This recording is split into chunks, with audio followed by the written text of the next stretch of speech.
We have Jelly Roll today. Jelly Roll is a very famous, infamous, dirty rapper from the South. What's up, Jess? Superfluous in the house. So yeah, he's coming on. He's gonna be a little late. What's up, Trill? What's going down? How's business? Not rough, huh? It's all fucking rough. It's all rough. It's all rough.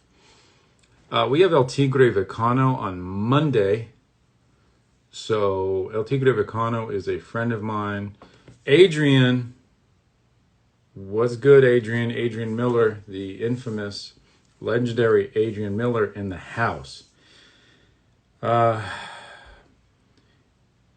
You saw your comment. Do you remember Eric Linden from high school? Do you mean Eric Lindenauer? If you're talking about Eric Lindenauer, of course. How you doing, Adrian? You going out there? What are you doing, Adrian? I haven't even heard from you, bro. Hopefully you're living life and not afraid. You should come over. We should hang out, smoke a blunt. I love, by the way, when you guys talk to each other. That's my favorite thing, because it just makes me feel good that you guys are part of a community. Yeah, El Tigre Vicano is feeling better. Okay, you're making music videos, finishing albums. You want to come over and smoke a blunt maybe in the next couple of days? Let me know. I'm just painting. I really do nothing but work. That's what I've been doing. Doobie Brothers. Which Doobie you be? Let's see.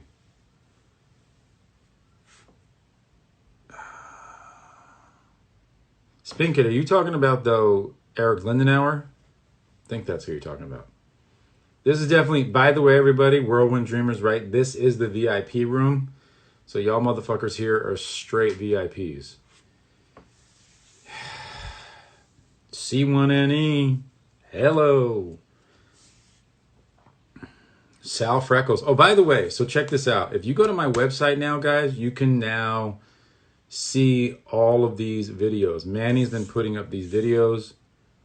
Yesterday talk was great. It was incredible. So you go to justinbua.com now. I have 6 videos. Yeah, Eric Lindenauer, I talked to him today. I talked to him yesterday. I talked to him every day. He's one of my best friends. He's an investment banking guy in DC, but that's my boy. Have I interviewed Kenny yet? That's a little vague. Do you mean Kenny Florian? Because I have.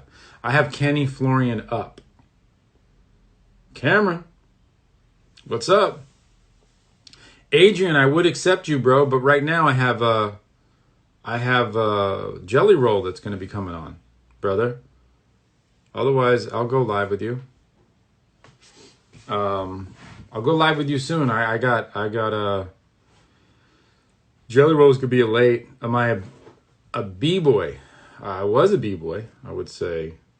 Definitely was, but not anytime in the near future will I be hitting windmills or head spins. But I will hit 6-step, 3-step, top rock, up rock. Why not? I'll do a lot of this stuff.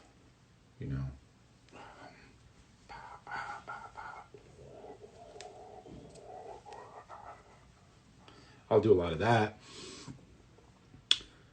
No, Jelly Roll is going to be a little minute because he's on the road. What's up, Mrs. Monjon Lee?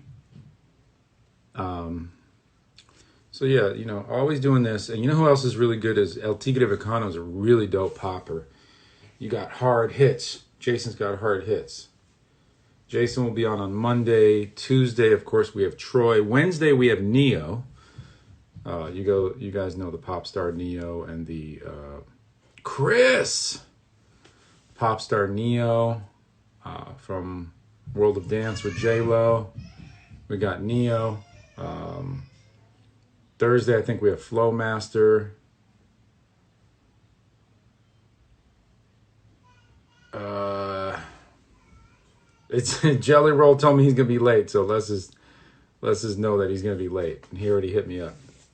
Hey, he might be like a 5-minute interview. So what you know. I'm not gonna draw on this live. I know I gotta do it. I'll probably do it this weekend, guys. I'll let you know a time, or Judith or Josh will let you guys know.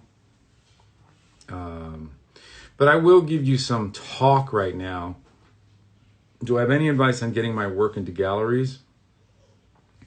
No, I don't believe in the gallery system. I believe that I've been able to circumvent the pre-existing market because I just believe that why am I going to have someone show my work who doesn't have the reach that I have, that doesn't really understand my work as well as I do, and I'm going to have them take 50% of my work for just basically putting it on their wall and then asking me, hey, BUA, you have, what are your contacts? Tell me your contacts.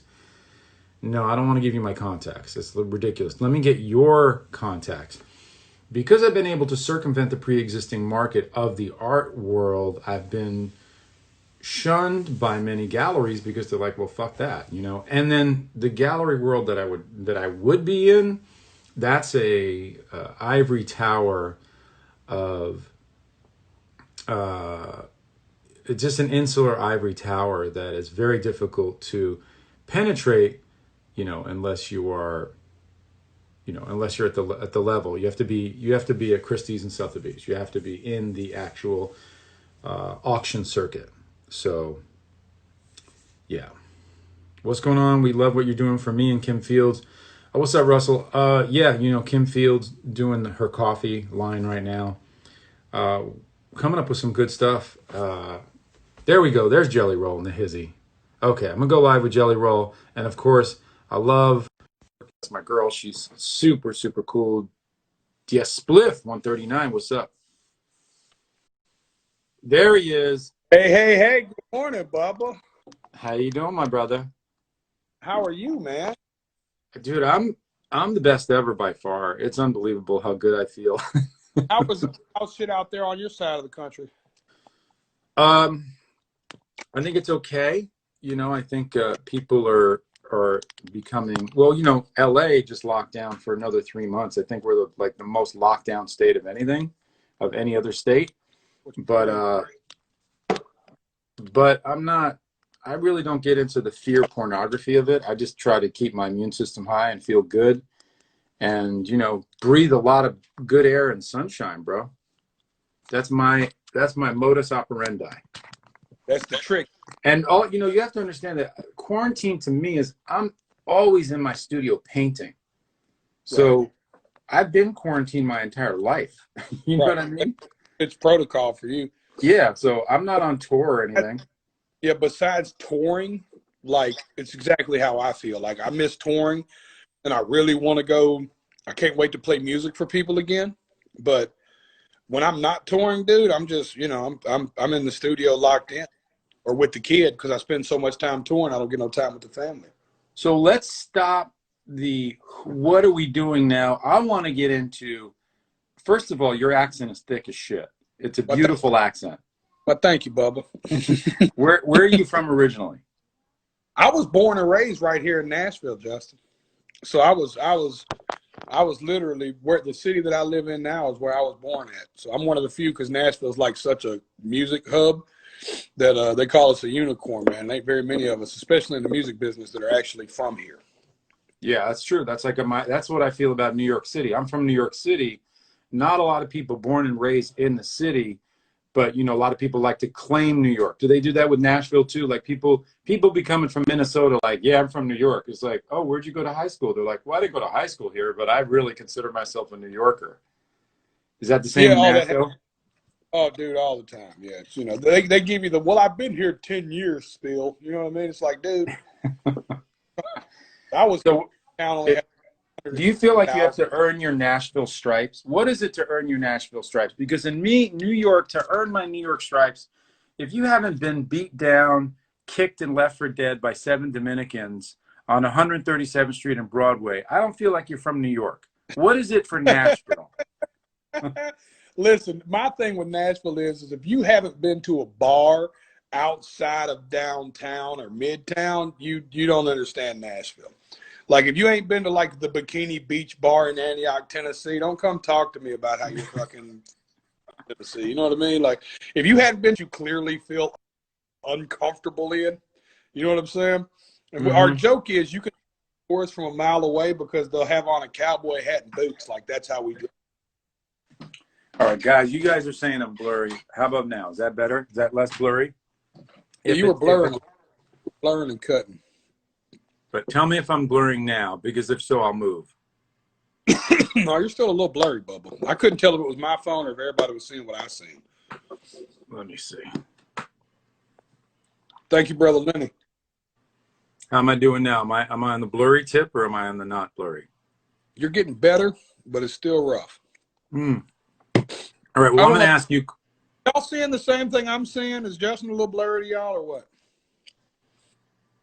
I think I'm always out of focus in general, but how about now on the phone? Because in real life, I'm definitely blurry. It's not just the phone thing. Still, okay, still blurry. I'm going to move. Sorry, guys. In the meantime, you get to see some paintings. Yes. Okay.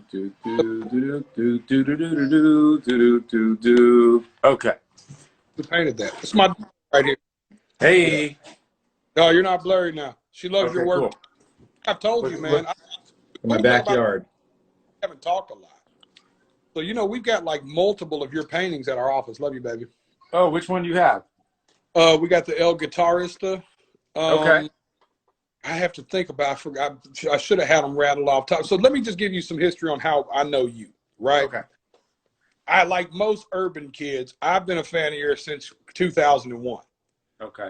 Right. NBA Streets. Right. So that's right. That shit was so cool that my manager Googled like, yo, who is doing the fucking graffiti, the artwork in this shit, right? He was like blown away, and then your name came up. So since then, we've been collecting. I think we got 3 at the office, and my manager's got 3 or 4 at his house. You need an original, my friend. We got to. I need some cool stuff. I got a hip hop one you did. I think it was the DJ. I got the DJ joint at the office. You got this painting of mine? Mm-hmm. Yeah. Yes, I do. In the El Guitarista. That's why my daughter came over because she knew it was you, and she wanted to see. Well, if you know that, tell her that there's a walk into our studio, the guitar picture, the first thing you saw. I'll show you that one here, and I'll show you how I posed for it. Watch this. It's kind of trippy, and I didn't want this. This is the DJ. My book's falling apart. Oh, here it is. So here's El Guitarista. Here's all the studies I did for it. And if you want to see a young BUA, you could see as I'm drawing my hands, here's pictures of me. Whoa. In all of the El Guitarista poses. Look at that head of hair. I know. Fucking thick as shit, bro. Hold on, show the picture one more time. Look at this, Bailey. Come here. I want my daughter to see this. So cool. Okay, so Bailey, this is the sketch that I'm doing for it, my hand studies.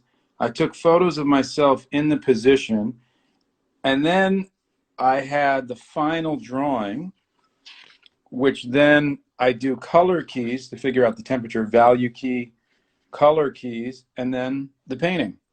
See that? That's one in our kitchen, right? That's dope. So that is how I worked the process. Yeah. I know it's almost an afro. You should see my mom's early picture. She actually has an afro. So let me show you this one here. So the DJ, here's all these different studies.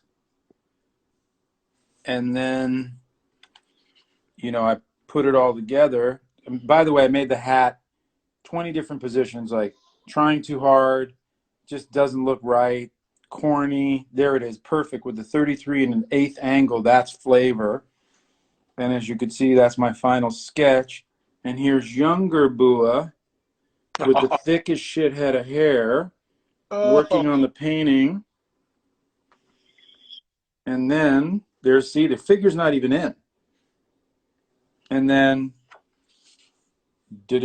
Boom. Oh, that's so dope. Yep. No, we got him at the house too. I mean, at the studio too. So, I hope my watch this right now. He was running errands today, but he was so. so let's not talk about me. Let's talk about you talking about me. No, I'm kidding. Let's talk about Jelly Roll. Let's talk about you, because when the reason that I reached out to you is I saw you, commenting and liking my stuff, and I was like, "Who is this guy? Like, you're verified. You have tattoos on your face. You're a big guy in the dirt. Seemed like a dirty South guy." So I started going down the wormhole of Jelly Roll, Oh, dope. and I really like your music. I like your voice. You have an authentic, real voice, and it seems like, much like with what I do with my painting, I feel like that's what you do with your rap. And tell me if I'm wrong, but I feel like I always say I'm an artist for the people, by the people, of the people.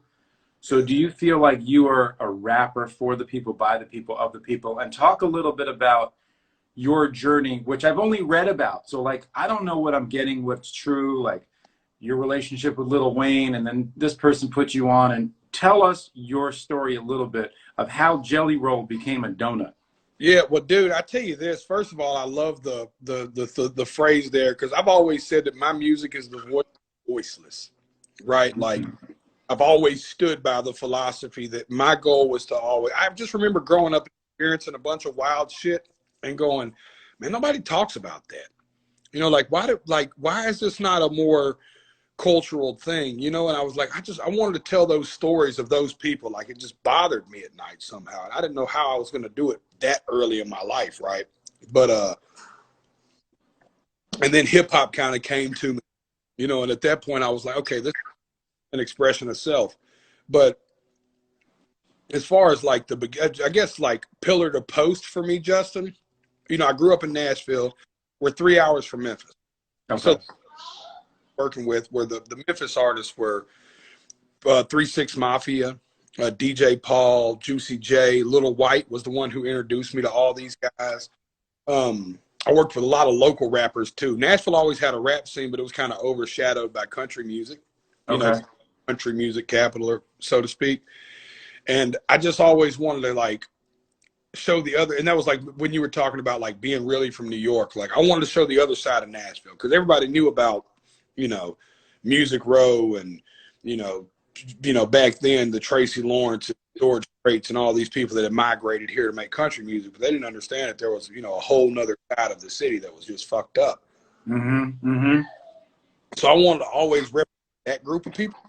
And then I guess hip hop was what started, but I always loved singing. So in the last few years, I just kind of found a way to mesh them, and Mm. always wanted to create a sound that was like what was happening in my household. So I grew up with 3 brothers and 1 sister, all in the same house, right? And So we where are you from? Are you from a middle class or lower class? Where, like, what's the a economic? little lower. Yeah. Okay. Yeah. Yeah. There's train tracks kind of divided my neighborhood for the people that had a little money and the people who had no money. Yeah. Mm-hmm. And but I'm from Antioch. It's right south of Nashville. It's like Mm-hmm. 14 miles from downtown, but it's considered its own district or whatever. It's kind of, in the New York way, it's like, like Brooklyn, right? Mm-hmm. Mm-hmm. Of Nashville. And except for, obviously we're country as shit, and it's more spread out, not stacked. But so it was that kind of a thing. Like, I just remember, and my neighborhood was the only neighborhood in Nashville that was like culturally melted, right? Like, there was a lot of black kids in my neighborhood, a lot of Mexican kids in my neighborhood, a lot of Asian kids in my neighborhood. There was actually a lot of Kurdish people in my neighborhood, and it was Mm. super divided. Like, I'll never forget, like, looking at middle school and elementary school pictures. It was not like most people, like, like it looked like a We Are the World fucking video. Like, they Uh-huh. put all these different demographics of people through Mm-hmm. faces, but that's really how we grew up. So I just always wanted to represent that shit. It was just totally different, man. And I knew that when I started traveling early in my rap career. I'm from a special place, man. I got to figure out how to like really vocalize this. Mm-hmm. Mm-hmm. So it kind of how I look at people too. So we just never I don't know, man. It was just weird. We never thought about shit like the rest of the world did. You know, I knew I was really white trash. Everybody called me that, so I started embracing it, and now I love it. I just feel like white trash, you know, and I'm cool with that. Like I like to live by. What Feel like what what does that mean to you? Because I feel like the first time that we saw that, like, it was probably Kid Rock in terms of the mainstream, right, right? right. Like we never saw we saw it, we criticized it, but we never saw it in music until Kid Rock. Am I wrong about that? Yeah, totally. Yeah, no, it was like, Because he no, embraced it. yeah, it was not culturally acceptable until Kid Rock got on the album cover wearing a wife beater. You know, and they were like, with this long, stringy, like intentionally not washed hair. You know what I'm saying? Like, you know, Mm-hmm. and you look and go, okay, this dude is like, and there was like waves of it before then, but it came off more rockerish than white trashish. But when you look back at it, that entire movement of the early 90s, the punk rock movement, you know, I don't think it gets much more white trash than that when you look back at it. But at the time, Mm-hmm. oh, this is fucking rock and roll. This is punk. This is this, you know? It was Kid Rock was the first dude that was like, no, I'm really white trash. Like he like vocalized it. Which is funny because you equate white trash with perhaps like a sexism or racism, but what he was doing and what you guys are doing, it's really not that whatsoever. Like, what is what? How do you define it? Because it's clearly white trash is not like white supremacy. White trash seems to be kind of an all-encompassing social community of people who just love to be, I guess, punk rock and countercultural. But what is it to you? I think hit it on the fucking Rudolph nose, Bubba. Counterculture. You know, it was just more like saying that we were just, you know, I think it's an embrace of I think it's not being afraid to wear your scar. You know? Mm. It, to me is what it was really about. You know, it was like embracing, like if you came from a poverty situation, being the guy who was like, yeah, fuck you, I'm broke. You know what I'm making? Mm-hmm. Like the Juggalos, ICP crowd, back in the day, the Juggalo crowd was another counterculture of that, right? Like it was a subculture of what is white trash. The maggots, the Slipknot fans from the 90s. Mm. Really look back at it now, I classify all those people like, you know what I'm saying? Like, you know, if there's a, like, you know, to me, even now, like when I go down to Broad, right, and there's certain bars in the downtown district that you're going to, they play that old swampy country music. You, Mm-hmm. you just get this feel when you walk into that bar, like, oh, this is, you know, these are some white trash motherfuckers in here. You know, like the biker culture has always been white trash. Like, I think there was so much of it happening that nobody just actually could. And I still argue with people. I did a documentary with Chelsea Handler. You familiar with her? Of course. So I did this documentary with her, and we were talking during the documentary, and it was about white privilege. And for the record, I didn't know what I was signing up for. It's the first time I've ever told this story. I had no clue what I was signing up for. Netflix just called and said, Chelsea Handler. I'm like, she's fucking hilarious. I'd love to do something with that crazy bitch. Bring her on. Yeah. They don't give me no foresight of what we're talking about, right? Okay. This barber shop and my barber shop, because she came to Antioch. And we argued, you know, she argued the point of white privilege. I had nothing about that. My argument was for Chelsea, I think you're white trash. And it's the first time anybody ever told her that. I'm going to send you the clip when we get off live today for you to watch this 12-minute interaction of me and her. It's hilarious, right? Okay. Because it's real funny because Chelsea, you could tell, never looked at her and said, dude, I think you're white trash. You know, and then she tried to justify how she wasn't. And after I explained to her how she was like, you're right. I'm white trash. I totally get it, you know. And it's like, to me, it's just you know, it was never by far not the most racist thing, you know. I grew up around so many different classes of people that race wasn't real to until later in life. I think I saw that was on Netflix, right? Mm-hmm. I saw that. That was where she goes. That was part of the show where she goes to the jungles and does ayahuasca. No, that was another show. I wish I'd have been Okay. a part of the show. Now we did trip mushrooms after the show. Yeah, she's pretty. exploratory. You know, she goes there. Yeah, no, She's very smart. She got a very smart brain. She got a very open mind. yeah, no, she's super, you know, and especially like I'm not going to say she's a different person when the cameras are off because she's definitely consistently her, Mm. but she didn't have a political agenda when the cameras were off. What's the show called so that we could go check it out? Called "Hello Privilege." It's me, Chelsea. Okay. Got So, but it was hilarious. You know what I mean? She was funny. You know, she was really cool, good spirited woman.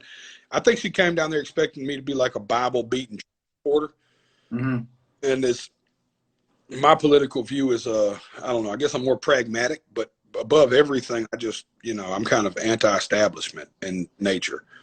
You know, Okay. I'm not like a burn a flag guy, but you know, I'm definitely like a, you know, I caught my first felony, Justin, when I was 16, and Okay. of the crime, I was charged an adult. So for close to 20 years now, I've had a felony on my record that's unexpungible. So I don't have the right to vote at all. So by nature of that, and me, Don't worry, it's all rigged anyway. Go ahead. yeah, yeah, exactly. So by nature of that, I kind of have a sour taste in my mouth about, you know, the judicial system and the government in general. So I think what she thought she was going to get, she more so got a life lesson on, yo, you know, I'm more of a community guy. You know what I mean? Like, so. Are you? So you said initially that uh, you're a rapper. That's kind of what you brought to the game. Do you? But you also said you sing. Do you sing? Do you really sing? Are you trained, or are you more like you just love singing? I just love singing, man. It's Okay. like trained is totally not it.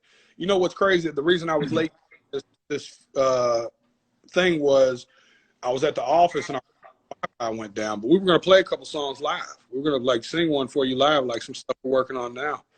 But yeah, dude, I love singing, and I feel like it was like we were saying, like a genuine thing, authentic. My favorite singers wasn't the best singers in the world, right? Like, Well, who are they? Just give me some of them.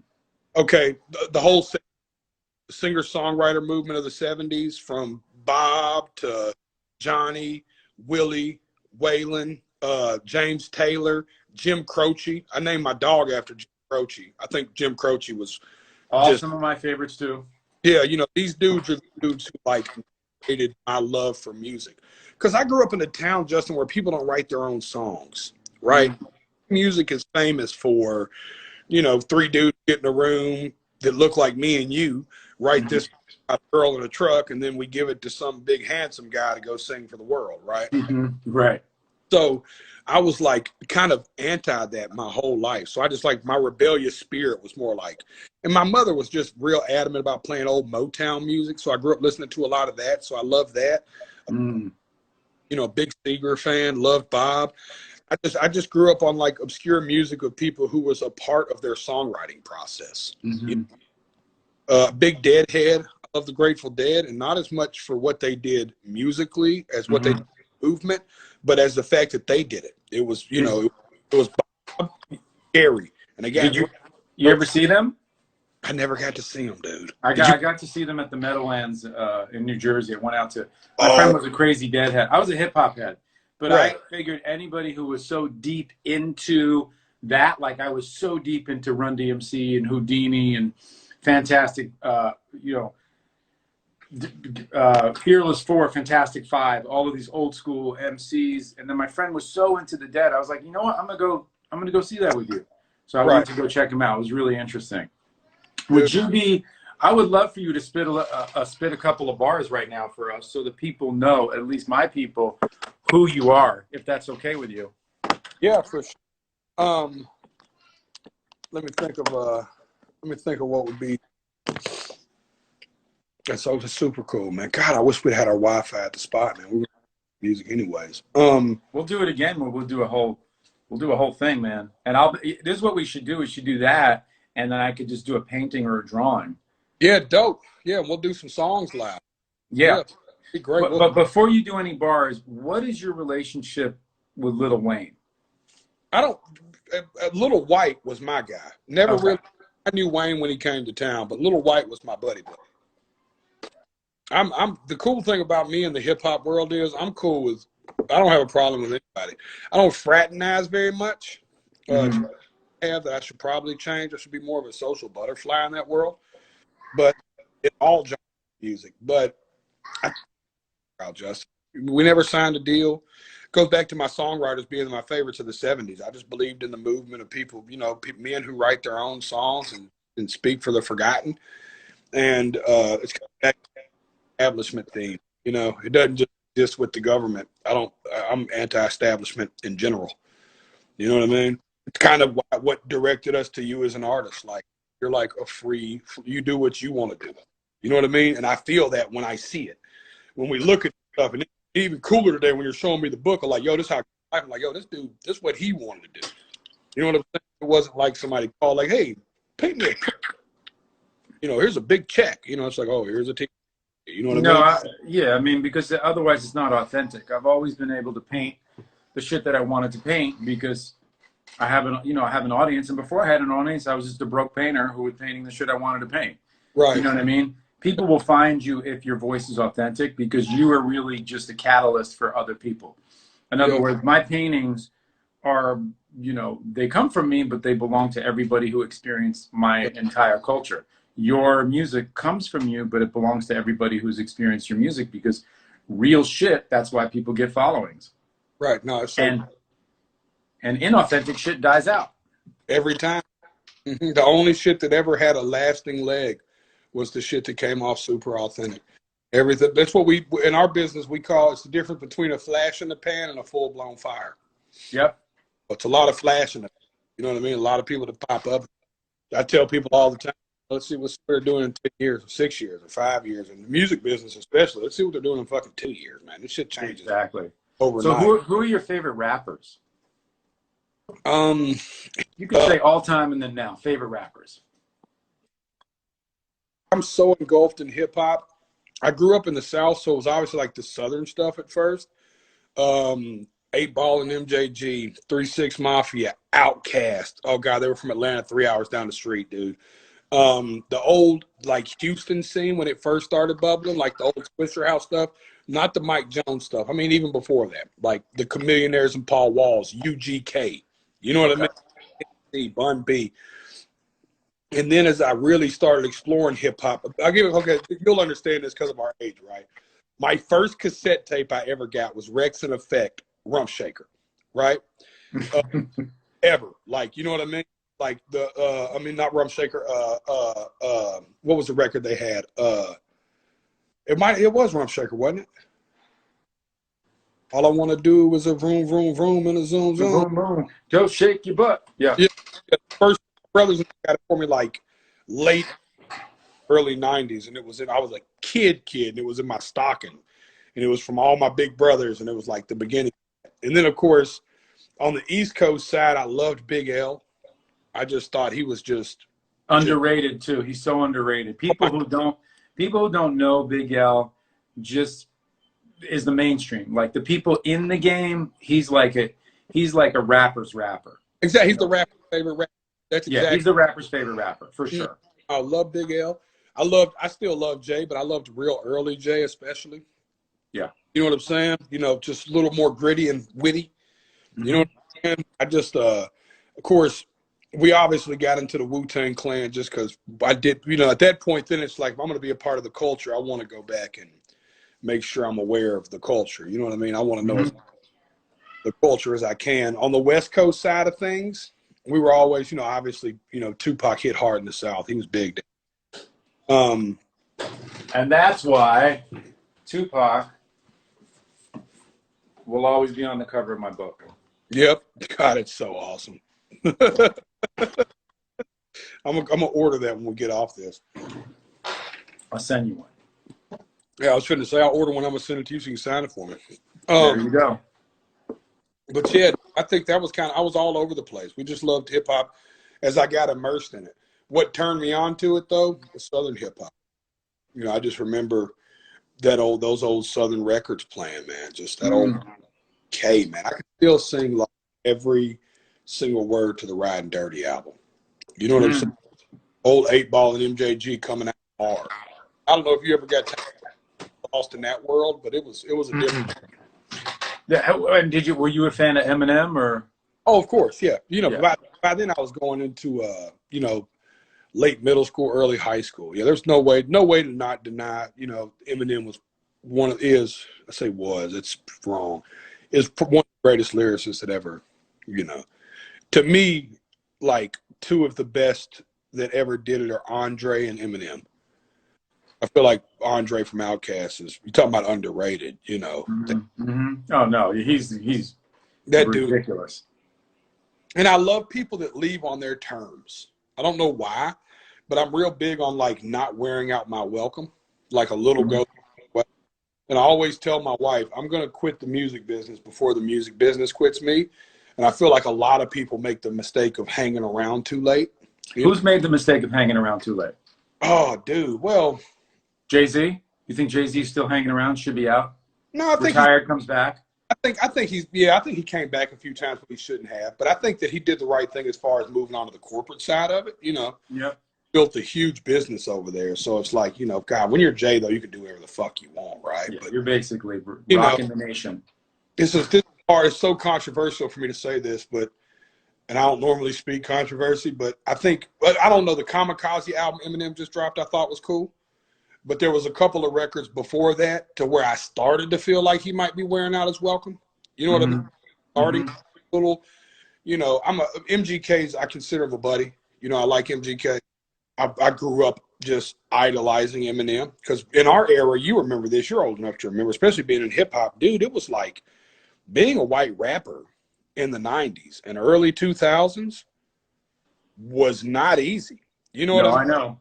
So like, dude, I bet just even you painting that kind of shit back then was really controversial. You know what I mean? Oh yeah, absolutely. You know, it didn't matter that I was half Puerto Rican. It was still, you know, you still got criticized. That's just the way it was. Like you could be, you know, like look, I grew up in a primarily African American, uh, Puerto Rican. Well, actually, all like you know, it was like Jewish, Italian, Puerto Rican, Irish, Black, but you know, mostly I would say African American. And so, of course, you're going to always have people who are like, well, how can you paint black people, you know, if you're not black? You're just like, well, I'm sorry, but that's my culture. Well, how Yeah. can you paint the b-boy? Well, I am a b-boy, you know, I am a graffiti writer. This is my culture. So I'm just doing what's natural to me. So of course you're going to get people criticizing. You're going to get criticized, you know, criticism from all walks of life. And I could see, you know, like the Beastie Boys, if the Beastie Boys weren't anointed by Run DMC, let's not forget that. You know, Eminem really, I guess Eminem was anointed by Dre. So you Right. kind of have somebody go, no, no, no, no, no. He's the real shit. Like he's the real deal. That's Don't understand now, Justin. God, I'm the only person that says this. Nobody listens to me. Back in our era, from the culture, had to stand beside you and go, no, this dude is the real deal.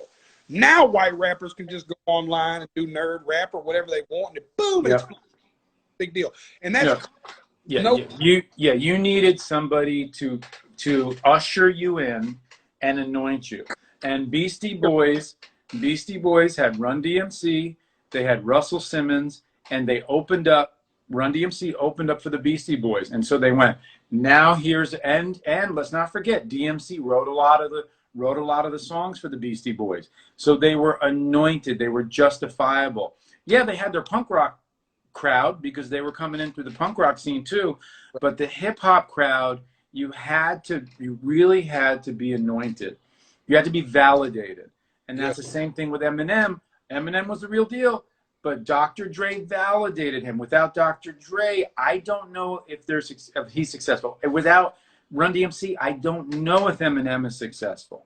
no, dude, I stand with you, and that has changed so much. So to segue that into this was there was a time in my life that you could have never told me, and this is an MGK fan and an Eminem fan, that MGK would be considered the winner of a battle against Eminem, right?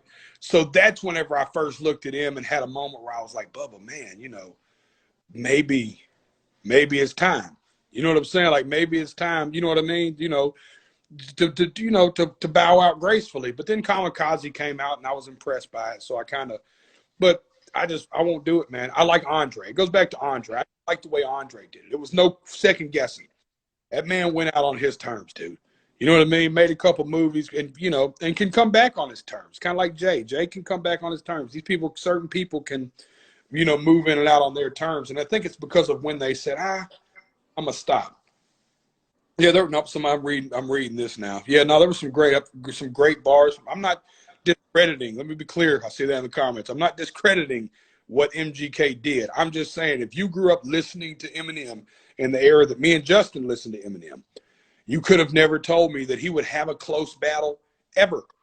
I remember. You remember when him and Cannabis went at each other? Do you remember that whole battle series? Eminem had the Ray Benzino battle. Man, that dude had the most epic battles. Besides, like the Nas and Jay-Z shit, and sadly the Biggie and Pac shit, he had the most epic real hip hop battles in hip hop history, right? No, and he was the truth. He was scary good. His mind was sharp. He was witty. He was funny. So funny. You know? And it was just like the fact that it was a really white, you know, there's a white kid and then there's a white kid. He was really white. Yeah, you know what I mean? He wasn't like ethnically ambiguous where you're like, maybe that motherfucker's got a little Dominican in him. No. He was white. Yeah. I mean, white. And trailer trash is all get out. Yeah, and that made it even more like, whoa. You know, I mean, the Beastie Boys, they were still from Brooklyn. You know, they might have been three Jewish dudes, but they were still from Brooklyn. They had that flavor. So all of a sudden, that Eminem's coming from a white world. The Beastie Boys they were white Jewish kids from a black world in a lot of ways. So it was a little different, or at least from a melting pot. Yeah, no, it was a totally different. Yeah, but that was my thing about the MGK. It wasn't that.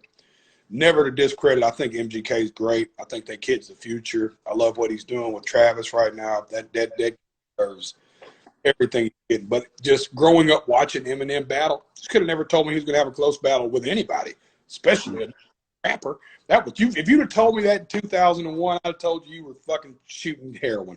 You know what I'm saying? Exactly. You lost.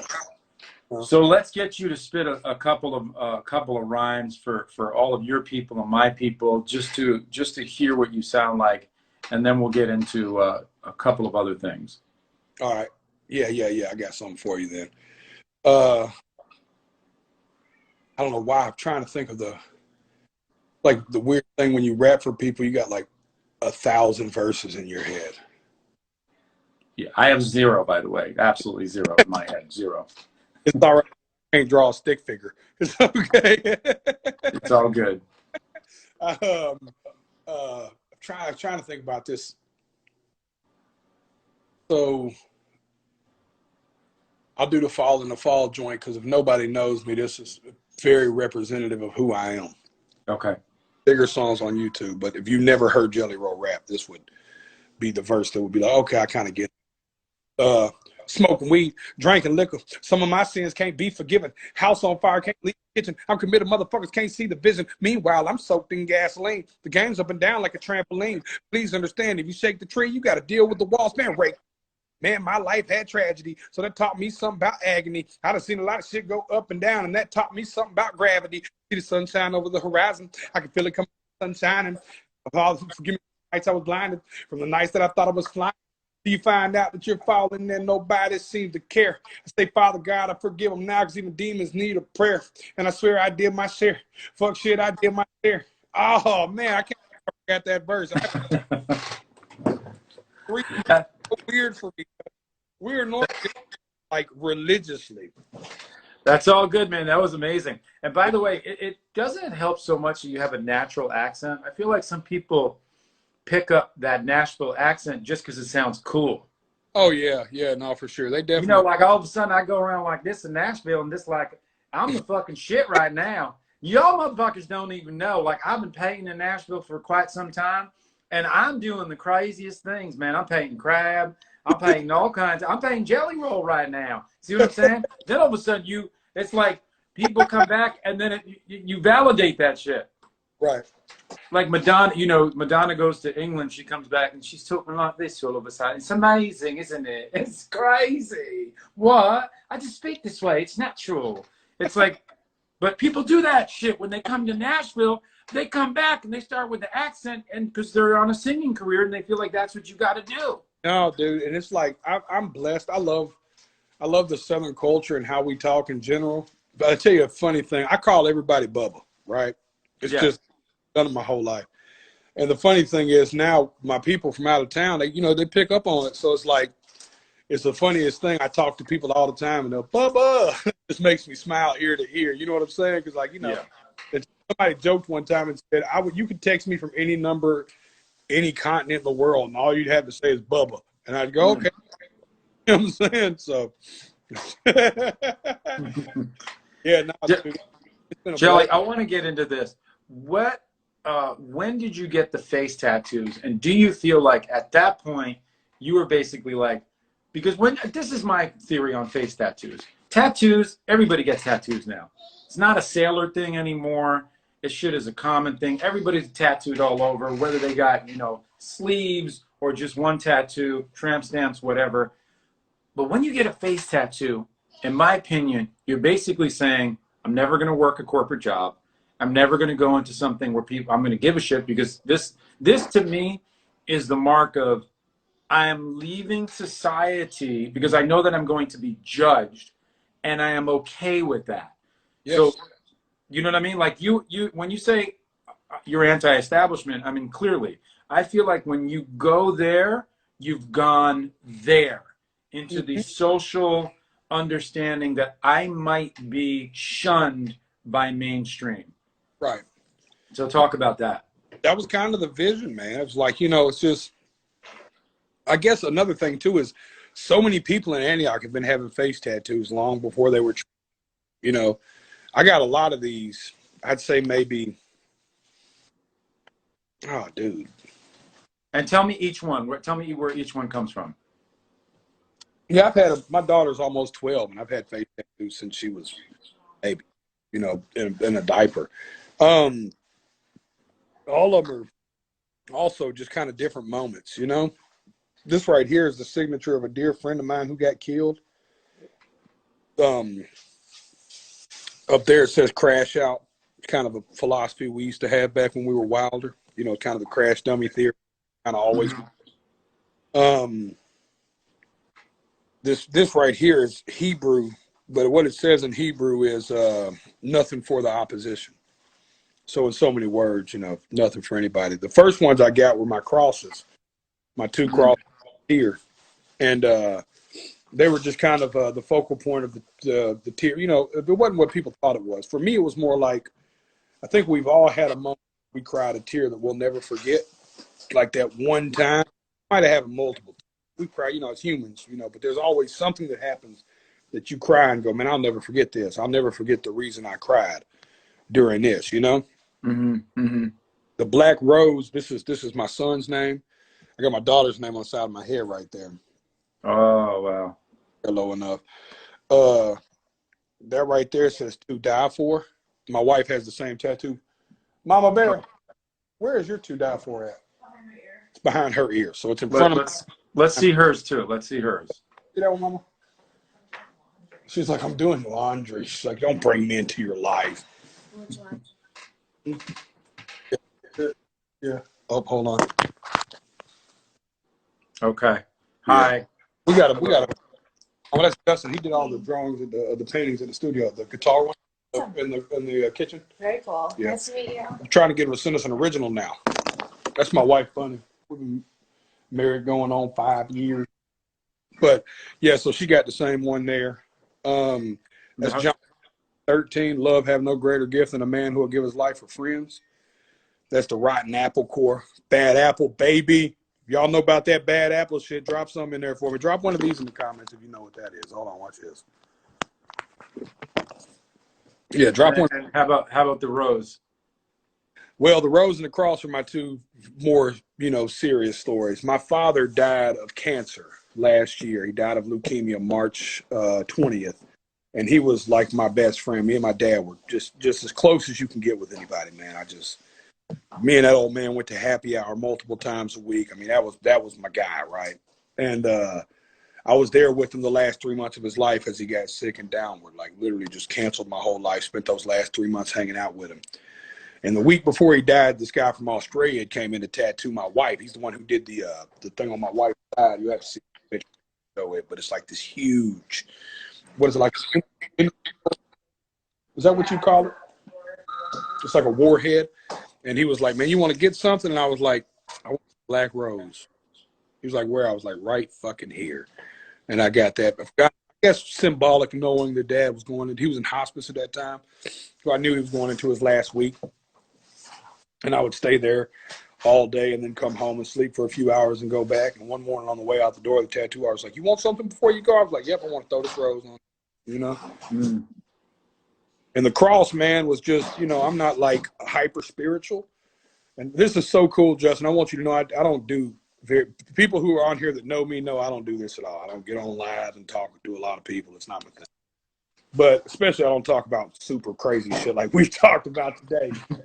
But especially like beliefs and stuff, because it's whatever. But I kind of grew up back row Baptist. It goes back to being Southern, hellfire and brimstone. And of course, later in life, as I did more studies across theology and understanding more of different religions and beliefs and what I believe. But what I do believe was the old phrase in Christianity that's in the Bible that says we must all bear our own cross. And it's the idea of carrying your own sins, like a man must be accountable for what he does by himself. And to me, that cross was that moment. You know what I mean? I was in New Orleans. Me and the wife were down there. And we stopped by this old tattoo shop. And what was cool about the tattoo shop that really sold me was the lady who owned it was the first Black female tattoo artist recognized in America. Oh, wow. And I was in that shop, and my buddy Andy Hutchko did it down there. And I said, you know what, man, I want to do a cross right here. He said, a little one like that? I was like, no, a big one. And I have one regret about this cross. You won't believe what the regret is. When they drew it on my face, Justin, it came down to here. And whoops. Hurt, right? And I make it smaller, right? Ever since then, every time I look at it, I'm like, man, I wish I'd have brought that motherfucker all the way down into my chin. You know what I mean? I did. I'm glad you didn't. Hey, listen, you're not going to get any more face tattoos, are you? Or are we done with face tattoos? Or are you going to go more? Out of room. I think what I'm going to do is get them touched up. Because, like, these are so old, dude. These are, like, 12, 13 years old. They're almost, they were penitentiary picking pokes. They were in your jail and some dude's going pow, pow, pow, pow on your face with, like a fucking guitar string. You know what I mean? So yeah. Well, what would you do if your daughter came to you and said, I want to get a face tattoo? Are you like, okay, cool? Or you're like, fuck no, are you crazy? Well, it depends on age and place in life. Okay. Tattoo, my wife says. For me, it's also just about, here's the mistake that I made with my arm tattoos. And I think most people make with their tattoos. Anybody out there that's younger thinking about getting a tattoo, hear ye. I'm fitting to get on my... shit you think cool at 17, you are not going to think it's cool at 30. You know what I mean? So it's like, I didn't know. So at 16, 17, I'm like, forever. I'm going to feel the rest of my life. You know what I mean? Yeah, like, of course. At 30, down at something and go, man, I can't believe I felt like that. You know what I'm saying? Like, man, I was in a really dark space to have thought like that, And so with them, and also in our era, tattoo like sleeves have came so far, man. Like these people make like real artwork of a whole arm. Oh, there are some talented motherfuckers out there doing tattoos now. Talented. I first started 20 years ago, dude. It was like sticky notes. They're like this one here, this one here, and this one here, and then bring them together. Mm-hmm. Now people are looking at a whole arm like, okay, knuckle to neck. We're gonna tell one big cohesive story and add all this in. Like that wasn't happening to my. So I'm more worried about my daughter not coming and wanting like, a butterfly on her ankle or something. You know what I mean? No, yeah, my 15-year-old wants to get tattoos on her. Sorry, baby. My wife's got a butterfly on her foot. I forgot. So she was like, "Hey, man," but it's like, it's like my thing is like if you're gonna like, I hate to say it, but if you're gonna do it, do it. You know what I mean? Like think of, look at that butterfly. And either regret getting it or look at it and go, I want to cover that up and do a leg piece. You know what I mean? So it's like, think really hard about what you're doing. So yeah, I'm open for, I'm extremely, you know, relaxed in pretty much everything. I just want to make sure she's aware of what she's doing, because nobody sat me down and said, "Hey, man, you're not going to feel this way in 14 years," you know. So So I tell my 15-year-old that all the time because she wants to get tattoos, here, here. So I'm yeah, like, okay, well, I tell her wait till you're 18, and then if you want to still do it, do it. Well, she's getting her belly button ring, that's fine. But right. tattoos is not something you can just take out. I No, think I think Jelly, I am the last, which is ironic, right? Because I'm an artist. I think I'm the last person in the world who I have no tattoos, and it's because everyone's like, I can't put any art in my body because I'm so critical of anybody's art, even my own art. Like, why don't you get one of your own BUA paintings? No, right. no, because I know from my own artistic experience that I look at a painting and I go, damn, I could do better now, or I would do this differently. I'm Yeah, too hypercritical. I mean, like you're seeing me in an interview, but I'm in the studio. I'm crazy.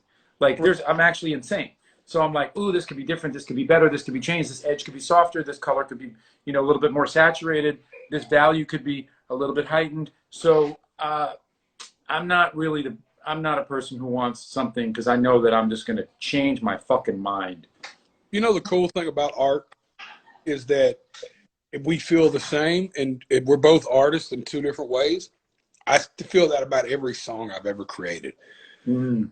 Hear it back and go, man, I'd have done this different. I'd have pronounced that this way. My enunciation on this word would have been like that. I'd have Yeah, yeah, it's the truth, and that's what an artist is. that You fiddle. know. Like you hear that, oh, fuck, man, I did that so different. You know? Well, dude, But we got to figure out a way. I'll call you after just to give you a post-mortem hello. But I really appreciate you coming on and talking. Obviously, I've wanted to talk to you for a while. Let's figure out a way to collaborate in this new world. Hopefully, the world will be a better place. Um, and I want the world to be a freer place. We can talk about that offline. And yeah, man, I'm a big fan. dude, So I likewise. appreciate you, and I'm glad you came to me through NBA Street, which became a $1 billion game that I made pittance on. By the way, $1 billion game. Ain't that crazy how that happens too? God, dude. But Dude, that was it. That was a straight buyout, and I was so young. I was like, okay, you I just create. I created all those characters, every single one of them. yeah. I wrote the theme song on Ratchet and Clank, a little like commercial movie that came out a few years ago, and I took one of them flat payouts and ended up doing decent at the box office. And you're just That like, that's what we do, man. That's the artist journey, and we learn by getting screwed, and then we yeah, go, I ain't doing that again. college All right, for brother. Love you, man. thank you I'm gonna call you in a couple minutes, okay? for inspiring us at the studio every day, and you don't even know Thank you, brother. My pleasure. All right, everybody. Thank you, everybody here. it. Jelly Roll. Follow Jelly Roll. This guy is the truth. Yeah, baby. Appreciate it again, Justin. You Peace. got it, bro. Love you, man. Peace. Love you, brother.